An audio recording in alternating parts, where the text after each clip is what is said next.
এপার বাংলা ওপার বাংলা সকল গুরুজনকে আমার একান্ত শুভেচ্ছা জানিয়ে আমি পাঠ করছি আমার একটি কবিতা। সেই রাঙামাটির দেশ। রাতে হেঁটে ফেরে গুটি গুটি পায়ে, তখন তোমার অপেক্ষায় জেগে আমি একা। তোমায় দু চোখ ধরে দেখার ইচ্ছেটা ঠিক হজম করে ফেলতে পারিনি।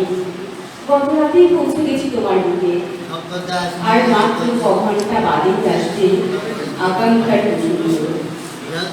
কিছুক্ষণের মধ্যেই তোমার রূপ উন্মোচিত হবে, তার অপেক্ষা ছিল দীর্ঘদিনের। তোমার কাছে আসবো বলে কি এক লিডার করতে হবে না, তুমি একটু পড়াশোনা না। সেখানে লাল মাটির গর্ভে নাকি মাদকতা করে ফেলে। সেখানকার সরল মানুষগুলো তারা নাকি জটিলতা বলে কিছু শেখেনি। এতদিনের গল্প কবিতায় জানা অজানা কথাগুলো ভাবতে ভাবতেই অকস্মাতে দূরে বুকে লেগে উঠল রবে। ছাদ লাগোয়া ছোট্ট ঘুলগুলি দিয়ে এক চিলতে রোদ এসে পড়েছে ঘরে। ও বুঝে চুপি চুপি বাইরে যেতে আমায় ডাকতে এসেছে। ভোরের আলোতে পাগলের মতন দরজা খুলে এক ছুটে বাইরে গেলাম। আমি অবাক বিস্ময়ে তাকিয়ে রইলাম। ভাবতে যেন উঠছে পড়ছে লাল পলাশে। ওই রূপে আমি বাকরুদ্ধ।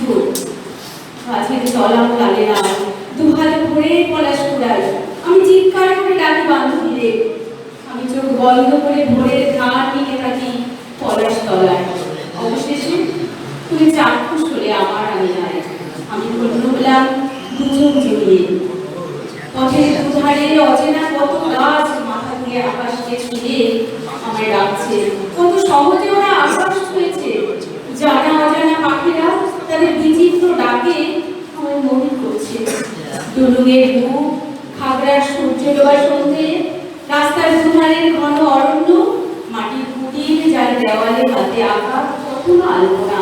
সরল কুচি কুচি মুখগুলো সেখানকার মানুষের হৃদ্যতা, ভালোবাসা, এসবের সব কিছু আমায় ফিরে ফিরে রাখি এই পলাশ তলে, ওই রাঙামাটির দেশে।